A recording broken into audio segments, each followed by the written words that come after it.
And Nipsey put a change to that, and he let them know that even though we're from underprivileged communities of poverty, that we can still become something. Social media has been filled with tribute to the tweet of Issa Rae. Watching him inspired me to invest and own in our communities. He was a solid man who loved his woman, his family, his community. This hurts.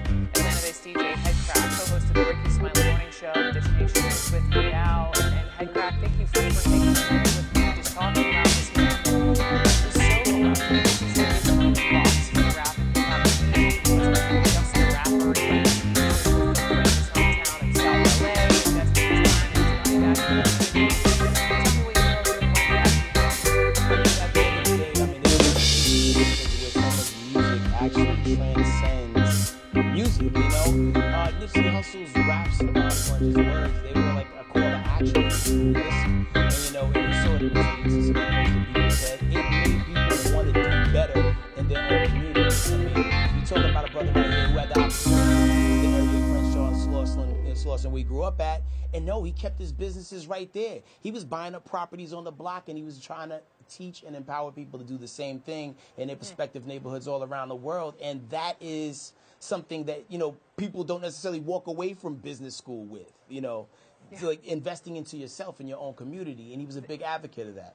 This is a guy who, I mean, I've just spent my morning reading all about him. Started a STEM program for inner city kids, owned multiple businesses where he hired people in the community, was involved in rebuilding projects, you know, in the South LA area. And he said he grew up in gang culture, but that he turned his life around and tried to help others do the same. And I know your son actually got to meet him in Atlanta at one of his pop-up shops. Can you tell me what that was like for him? Yo, my son was completely over the moon when he went to Nipsey Hussle's pop-up shop, because the type of guy that Nipsey was, he wanted to press the flesh. He wanted to meet the fans and give that love back to the people that showed him love. You know, like, my man has done things in the culture that you've never seen done before. He had an album that he was selling for $100 a pop, only made like 1,000 copies of it, and people bought them. Jay-Z, I think, bought 100 copies of it.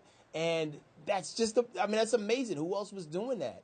And my son took a picture with Nipsey Hussle, and he was so frustrated that, like, he had a stupid expression when he took the photo, but he was still excited that he got a chance to meet his legend. Yeah. And the cool, like, connectivity point was that was a rapper that we both liked. You know, that's where we're at within the culture, where, like, parents and kids are sometimes vibing to the same artist. And y'all did. That's rare. He was also a family man. He just had this baby boy with actress Lauren London. They were both profiled in the March issue of GQ. Lauren's well known for her role in the classic film ATL.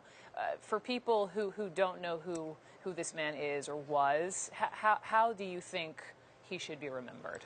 I think he should be remembered as a visionary. I mean, a lot of times people throw the you know, the term legend or icon around a little too loosely, but Nipsey Hussle truly was that. And you know, he may not necessarily have been as commercially successful as Tupac, but his impact is just as great, if not possibly bigger. I mean, he was getting ready to rock the world with this whole documentary that he's putting together about Dr. Sebi and the trial that he underwent back in 1985, where he proved that he had the ability to cure AIDS, and you know, the information was kind of suppressed.